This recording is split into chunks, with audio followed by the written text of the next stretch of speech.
अबे बस बस बस बस, नहीं नहीं यही तो चाहिए था। लेकिन आपको नहीं लगता कि ये कहीं देखा देखा सा लग रहा है?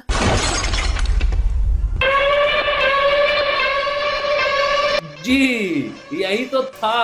अरे नहीं नहीं भाई, अब जो लोग ये कहने वाले हैं कि कॉपी करके पवन सिंह ने सूर्यवंशम के ट्रेलर में एक ऐसा व्यू दे दिया, तो भाई आप बिल्कुल गलत हैं। इसको कॉपी नहीं बोलते हैं, किसी चीज को कॉपी करके अपने चीजों में इम्प्लीमेंट करना बोलते हैं। खैर बात करते हैं पवन सिंह के सूर्यवंशम मूवी के ट्रेलर के बारे में, तो भाई क्या बनाया गया है। नहीं नहीं मतलब आप एड़ी से लेके दिमाग तक के पूरा दिमाग लगा लीजिए, लेकिन आपको ये कहानी बिल्कुल भी नहीं समझ में आने वाला है कि सूर्यवंशम फिल्म में आखिर क्या होने वाला है। नहीं नहीं भाई कुछ नहीं समझ में आएगा। बस आपको इतना ही लगेगा कि पवन सिंह एक किसान घर के लड़के हैं, बहुत ज्यादा रईस परिवार के घर के लड़के नहीं हैं। फिल्म में प्यार मोहब्बत भी दिखाया गया है, फिल्म में नेता लोगों को भी दिखाया गया है, फिल्म में लड़ाई झगड़ा भी दिखाया गया है। मतलब आप कहीं से नहीं कह सकते हैं कि इस फिल्म को हम बता देंगे कि आखिर इसका रियल स्टोरी क्या है। खैर बात करते हैं डायलॉग के बारे में, और डायलॉग मारने में तो पवन सिंह कितने फेमस हैं ये आप लोग जानते ही होंगे।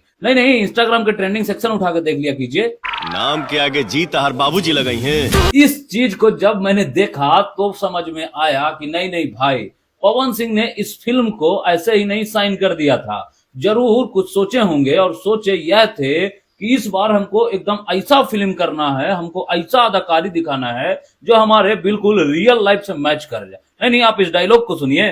नाम के आगे जी तहर बाबूजी लगाई हैं। हाँ ये डायलॉग पवन सिंह स्टेज पे मारा करते थे, लेकिन अब इस डायलॉग को पवन सिंह ने अपने फिल्म में ही यूज कर लिया। खैर फिल्म की वीएफएक्स, वीडियोग्राफी, क्वालिटी, हर एक चीज, स्टोरी, वो तो हमको समझ में नहीं आया, और समझ में आना भी नहीं चाहिए, क्योंकि जिस फिल्म के ट्रेलर में आपको स्टोरी समझ में आ गया ना, वही वो फिर फिल्म नहीं। मतलब दिमागदार लोग नहीं डाले हैं कट करके, ऐसा समझिए। खैर आगे बढ़ते हैं और एक बहुत बड़ा सा धन्यवाद देते हैं फिल्म के प्रोड्यूसर साहब को, जो अपने पैसे को जोखिम में डालते हैं कि भोजपुरी में हम कुछ बदलाव ला सकें, और ये भी नहीं सोचते कि फिल्म चलेगा कि नहीं, और ये भी नहीं सोचते कि फिल्म जब नहीं चलेगा तो हमारा रिटर्न कहां से आएगा। खैर इन सब प्रोड्यूसर के बारे में आपको सोचना चाहिए कि हमारे भोजपुरी में इतना बढ़िया बढ़िया फिल्म दे रहे हैं और फिर भी आप लोग रिटर्न नहीं दे पाते हैं। भाई बहुत अच्छा फिल्म आने वाली है सूर्यवंशम, इसलिए जब भी आएगा मैं तो बताऊंगा ही, आप लोग को भी पता चलेगा, तो वैसे ही जाके सिनेमा घरों में देखने का कष्ट जरूर करिएगा।